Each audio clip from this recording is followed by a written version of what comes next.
How's it going? This is Zach from Stable Minded. I'm here with Atikh from Actual for his stable spotlight at ETH Denver. Atikh, man, it's been great. You're one of I feel like I know you so well, and this is the first time meeting in person. Yeah, I This has love been it. the theme this weekend. But man, thank you for coming on. Please Of tell us a little course. bit about yourself. Thanks so much for having me. So yeah, I'm Atikh. I'm one of the co-founders of Actual. Actual is the easiest way to pay or send invoices globally using stablecoin rails and sometimes local fiat payment rails where they are helpful or what are preferred by the person either making the payment or receiving the payment.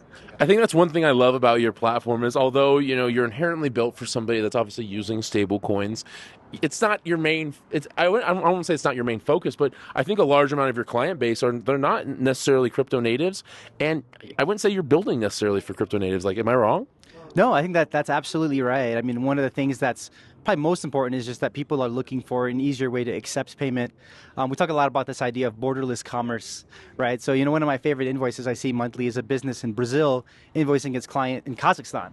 But if you were to do that on Wow. traditional rails, obviously, that'd be a bit more difficult. And so stablecoins are helpful from that perspective. But then, take someone like a tax or accounting advisory group in the United States. They may be working with crypto companies, but at the end of the day, they kind of run more of a traditional business and want to receive fiat. But because they're working with crypto companies, they may want to pay in crypto. And so we just want to be able to meet sort of the preferences of either side of that transaction. And stablecoins are quickly becoming important in that, especially when we are transacting either with crypto companies or with companies in between countries that just really hard to move fiat from. I mean, from it's a and to. pain. I mean, I've done plenty of contract work where I end up getting a payment in fiat, and I'm like, I wish it was stablecoins. And I've had the opposite too. And it's totally dependent on what the other party has. Talk to us about your approach to building, because I think one thing that distinctively has stood out the minute I learned about Actual was the overall user experience. I mean, you have a great, I'll plug you here, the crypto invoice tool that's free to go try out. Like, what's your approach there? How have you approached product design? Because it's something that for a while in crypto, like UX was just like, it doesn't matter. People just want to use DeFi.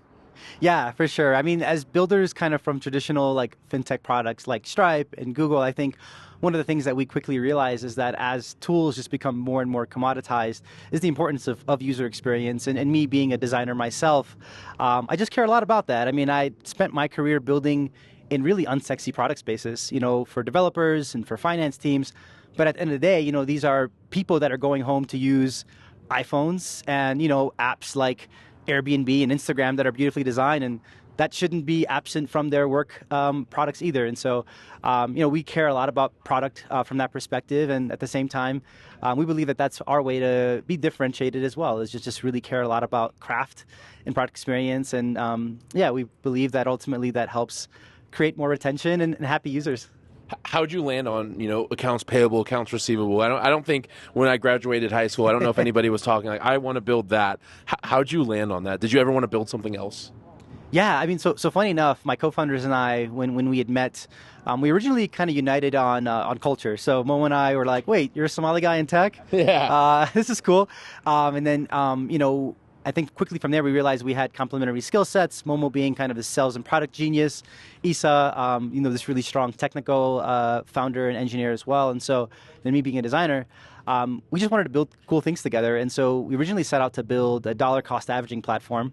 Which I still am bullish on. Whenever I see some of that, I use them quite frequently, Yeah. especially like DeFi ones. Yeah, for sure, for sure. And but at the same time, we quickly realized that we weren't consumer builders, and having built kind of in this realm of like financial operations, we just kind of found ourselves feeling like there was a stronger sense of founder market fit in that product space. Oh yeah, it's getting sunny. Which I love about Denver, by the way. Yeah, it's been actually awesome weather here. I Yeah. mean, it's like I was expecting to freeze my butt off when we came, Yeah. and I was actually sweating yesterday. I think it was almost 70 degrees. Right, I like brought my big winter coat in New York, and haven't needed it.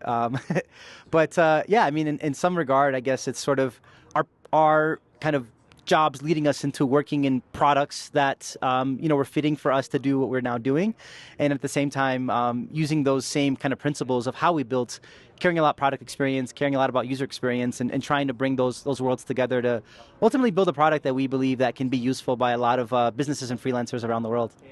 And so who are most of your users right now? Like, do you have, is it just like, you're like, no, I could not pick one, it's just so across the board? Or is there one, or is there maybe one that surprised you that you did not set out to build for and you've actually found a little hints of product market fit? Or Yeah, for sure. Well, definitely, when we were first building, we thought that it would be very crypto native organizations, the foundations, the smart contract auditing firms, and et cetera. But what we quickly found is that actually just a lot of agencies, from like dev shops to design agencies, marketing agencies, virtual assistants, all around the world are using stablecoins as a way to accept payment. Sometimes because the clients are crypto companies, but other times because it's just easier to do. just regional. Yeah. That's where they're at. Mm-hmm. And so what's on the radar right now? I will say I think you just launched something that's pretty cool. You want to talk about that a little bit? Yeah, certainly. So one of the things that we're really excited about launching here soon is our flexible payment feature. And so what this means is that you as a business can create an invoice, specify the way that you want to receive and where you want that money to go. So, let's say Atikh wants to receive USDC on Base into his Atikh.eth wallet. What we do is we turn that payment method into a flexible one, meaning that the client can actually pay in a handful of other ways, including stables on other chains, dollars, euros, with soon adding a lot more multi-currency support as well. But then what that does for the person paying is that they get to pick and what is easiest for them. And then you, as the person sending the invoice, gets paid immediately right after that payment is sent. And so right now in its current state, how many chains, how many coins or tokens do you support? Yeah, so what we show in the dashboard is actually that your client can pay in up to 15 ways, Wow. which includes a handful of EVM, Solana, Tron sometimes, and a handful of others, and then Euro and dollars. Awesome. And what about, I think I saw you recently were doing something with CPA. What's the play there? Yes. So it's a fun little project that we put together with our friend Bobby Thacker. Shout out Bobby. And it's become a CPA.xyz, and it's just a fun quiz to test your knowledge in crypto and accounting in crypto. And if you get over 80%, you will be what we call a certified crypto professional or accountant. Crypto professional accountant. There we go. It's fun. You can post it online and brag about how you are certified now. Man, I love it. I mean, I'm just a nerd for like growth hacking and trying to just think outside of the box. Like, this space can get so dull sometimes with some of the content and plays you see. I think I was going to, I forget the company. There was a pricing calculators or just like stuff on that site. Anything else to get a little bit different. And you go, I haven't seen that before. Yeah. And obviously, man, if you want to start getting some contacts for CPAs, I think there's probably no better way to do it than say, hey, do a quiz, and if you do well, you're going to get free stuff. Yeah, exactly. And who doesn't want to like prove their knowledge in that realm either, right? Yeah, and I guess here, like, so talk about being at ETH Denver. Like, I say stablecoins, we're the boring part of crypto. I'd imagine being in the accounts payable, accounts receivable, you guys may get the most love. What's your experience been here? Meeting other builders. Do you come to just nerd out on DeFi stuff? Is it all business? What's your experience been? Yeah, for sure. Well, this is my fourth ETH Denver. It's kind of become a little bit of tradition now. But funny enough, I was looking at my calendar today, and like my whole day was just blocked with different stablecoin events. And I think this is the first time that that's been the case.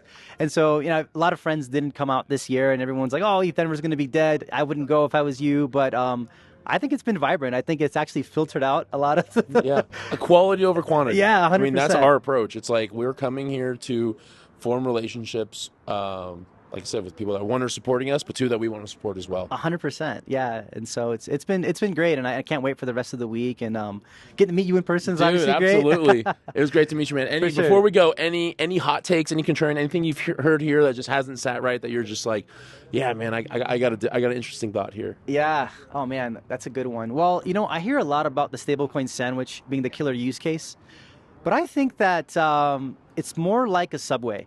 Right, I don't think that there's one sandwich that fits all use cases, and that we need to be a little bit more open-minded to kind of meet those needs and those appetites and flavors of other people. Where stablecoin might be the bread at the top, and it might be the bread at the bottom. It's not always what's in the middle.